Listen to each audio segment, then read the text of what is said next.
எல்லோருக்கும் வணக்கம். Welcome to Anand's kitchen. இன்றைக்கி நாங்கள் கடலை முறுக்கு எப்படி செய்கிறதுன்னு பார்க்க போகிறோம். கடலை வெள்ளமா எல்லாம் போட்டு வாங்க வீடியோக்குள்ளே போகலாம். ஓகே, இப்போ என்ன அளவுன்னு பார்ப்போம். நான் இப்போ இந்த கப்பால் ஒரு கப், இந்த கப் தான் எந்த அளவுக்கு எடுத்திருக்கிறேன். உங்களுக்கு எந்த கப்போ நீங்கள் அந்த அளவுக்கு எடுக்கலாம். இதில் வந்து ஒரு கப் கடலை எடுத்திருக்கிறேன்.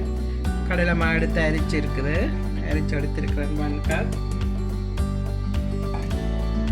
அதுக்கு வந்து ஸ்டீம் பண்ணின அவிச்ச வெள்ளமா ஹோல் பர்பஸ் ஃப்ளவர் அவிச்சது, அதில் 2 கப் எடுத்திருக்கிறேன். வந்து 1 கப் வெள்ளை பச்சை அரிசிமா, 1 கப் வெள்ளை பச்சை அரிசிமா எடுத்திருக்கிறேன். நம்ம போட்டு மிக்ஸ் பண்ணுவோம்.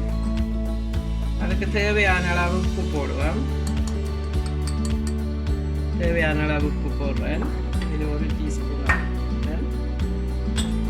இது வந்து க்ரஷ் சில்லி அடிச்சு, கொஞ்சம் க்ரஷ் சில்லி கொஞ்சம் பெருசாக போடாமல் கொஞ்சம் பவுடராக அடிச்சுட்டு போட்டிங்கன்னா இந்த உரைப்பு அந்த இந்த கலரும் வடிவாக வரும், கூட டக்குன்னு கறக்காது. அதில் ஒரு 2 ஸ்பூன் போடுறேன். எள்ளு தேவையான அளவு, எள்ளு எவ்வளோ தேவையோ போடலாம். நான் இதில் ஒரு 4 டீஸ்பூன் போடுறேன். இது வந்து நச்சீரகம், சின்ன சீரகம் வந்து இதை லேசாக இடிச்சிட்டு போடுங்க. இன்னும் கொஞ்சம், அதுவும் தேவையான அளவு. ஓமம் சில பேர் போடுறவே, ஓமம் பெருங்காயம். நான் பெருங்காயம் போடையில ஓமம் கொஞ்சம் போடுறேன். அதுவும் ஆப்ஷனல் தான், உங்களுக்கு தேவையில்லை. ஓமம், நச்சீரகம், பெருங்காயம் எல்லாம் உங்களுக்கு ஆப்ஷனல் தான். உரைப்பு இப்போ எல்லாம் உங்களுடைய அளவு போடணும். இதை நாங்கள் ஒரு நல்லா மிக்ஸ் பண்ணிவிடுவோம். கையால் மிக்ஸ் பண்ணி போட்டு எல்லாம் போட்டு கையால் நல்லா ஒருக்கா மிக்ஸ் பண்ணிவிட்டு உங்களோட உப்பு உரைப்போல பேருங்கோ. மிக்ஸ் பண்ணிவிட்டு உங்களுக்கு உப்பு காணாண்டி உரைப்பு காணாண்டி திருப்பி கொஞ்சம் ஆட் பண்ணிவிட்டு குழைக்கலாம் தண்ணி விட்டனி. இது வந்து ஸ்லைட்லி வார்ம் வாட்டர் தான், ஹாட் வாட்டர் இல்லை, மெல்லிய வார்ம் வாட்டர். கொஞ்சம் கொஞ்சமாக விட்டு குழைப்போம். நிறைய ஒரே அடியாக விடாதீங்கோ, டக்கண்டு தண்ணி கூடிடும்.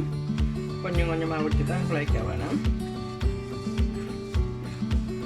உருண்டு இந்த சப்பாத்தி பதம் மாதிரி உருண்டு வர வேணும்.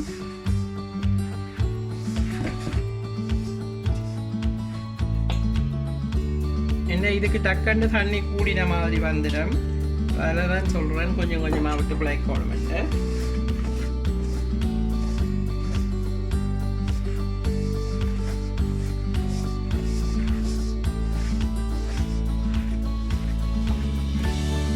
பார்த்தீங்கன்னா இந்த தண்ணி கொஞ்சம் கொஞ்சம் அப்படி இப்படி உருண்டு வருதுமா, இந்த பதம் சரியாக இருக்கும்.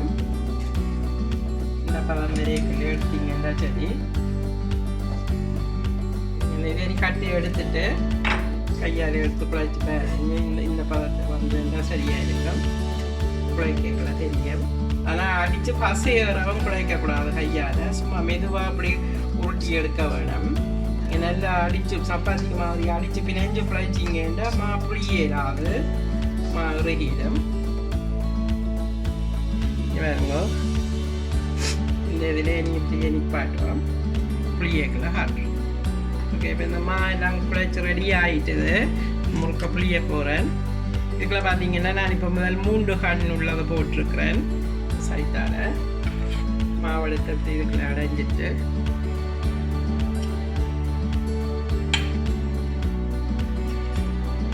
உடல்களை எப்படிமா எடுத்துட்டேன். இது பார்த்தீங்கன்னா இந்த தட்டுக்கு நீங்கள் கொஞ்சம் முதல்ல எண்ணெய் பூசிட்டு புளிஞ்சிங்கன்னா ஒட்டாமல் வரும். நாங்கள் அப்படி எண்ணெயை பூசிட்டு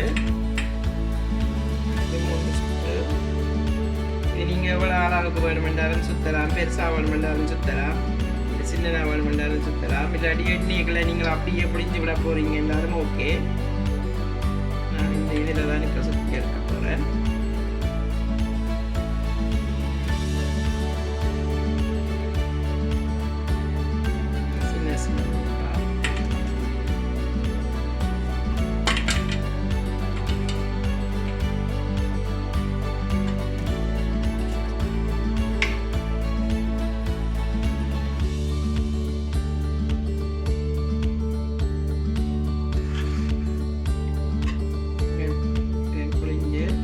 நீங்கள் சுற்றி கொண்டு வந்துட்டு இப்படி மேலே வளைச்சி விட்டீங்கன்னா உங்களுக்கு அது உடையாமலுக்கு அப்படி ஒட்டி இருக்கும். இப்போ புளிஞ்சதை போடுவோம் பொரிகிறதுக்கு. இப்போ பார்த்தீங்கன்னா முதல் வேறு அச்சு போட்டு 3 உள்ள அச்சு போட்டு காட்டினான். இப்போ மற்ற ஒற்றை முறுக்கு ஒற்றை அச்சு வேறு இப்படி மெல்ல மெல்லமாக இப்படி சுற்றி கொண்டு வந்தேக்க வட்டை முறுக்கு அப்படி சுற்றி கொண்டு வந்துட்டு இதில் இப்படியே சேர்த்து விடுவேன். கருக்கு முறுக்குன்னு சொல்கிறேன்.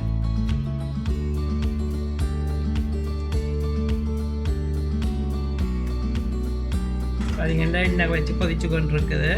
இப்படி ஒரு ட்ரொப் எடுத்து போட்டு பார்த்தீங்கன்னா அது பொரிகிறத பார்க்க தெரியும் உங்களுக்கு எண்ணெய் கொதிச்சுட்டுதோ இல்லையோண்டு. பார்த்தீங்கன்னா பொரிஞ்சு மீனை வருது. அந்த மீனிங் எண்ணெய் ரெடியாக இருக்குன்றெல்லாம் எப்படியே எடுத்துட்டு கையில் எடுத்துட்டு இப்படி போட்டு விடலாம் ஈஸியாக.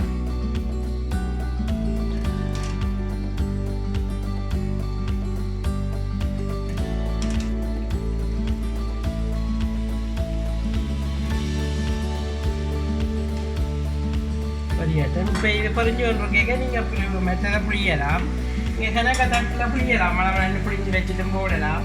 நீங்கள் என்ன இப்போ இது பொரிஞ்சிட்டுது இந்த கொதியெல்லாம் நின்றுட்டுது பாருங்கோ. கொதி நின்ற உடனே நீங்கள் எடுக்கலாம். இந்த ஸ்டேஜில் எல்லாம் ஆக விட்டீங்கன்றாலும் கருப்பாக வந்துடும். எடுத்து வைக்க ஆறு கிறிஸ்பியாக வரும். இந்த எடுங்க அப்படி.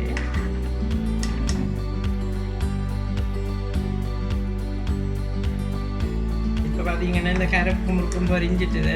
இதே மாதிரி இப்போ கொதி நின்றுட்டுது. கொதி குறைஞ்சி வந்தோடனே இந்த கலர்லேயே எடுங்கோ.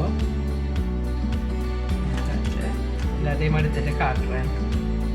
இப்போ பார்த்தீங்கன்னா இந்த முறுக்கெல்லாம் செய்து ரெடி ஆகிட்டுது. இது வேறுங்க, இது 3 இதில் பிழிஞ்சது. இது கருக்கு முறுக்கில் பட்டமாக பிழிஞ்சது. நல்லா கிறிஸ்பியாக வந்துருக்குது. இது நல்லா கிறிஸ்பியாக கிடைக்க இதே மாதிரி நீங்களும் செய்து பாருங்க. சாப்பிட நல்லா மொறுமொரண்டு நல்லா கிறிஸ்பியாக இருக்கும். ஆனால் இது ஒரு முறை இல்லை. இந்த முறுக்கு செய்கிறது வேறு விதமாகவும் செய்யலாம். சில பேர் தனியாக உளுந்தரைச்சிட்டு மாவும் போட்டு பிழைச்சி செய்யலாம். அல்லது சில வேளையில் தனியாக உளுத்தம்மாவும் அரிசி மாவும் போட்டு செய்கிறவ. சில பேர் பாலில் பிழைச்சி செய்கிறவ. ஒவ்வொரு முறை மாதிரி செய்கிறவ. நாங்கள் கூட அப்படித்தான் செய்யணும். நல்லா இருக்கிறது. இது கன நாளைக்கும் வச்சிருக்கலாம். இப்படி செய்வீங்கன்னா பால் அதெல்லாம் பிழைக்கிறது வச்சிருக்கிறாது. இது நாங்கள் முந்தி செய்து வச்சிருந்து பார்த்துருக்கிறோம். 1 மாதத்துக்கு மேலேயும் பழுதாகாமலுக்கு இருக்கும்.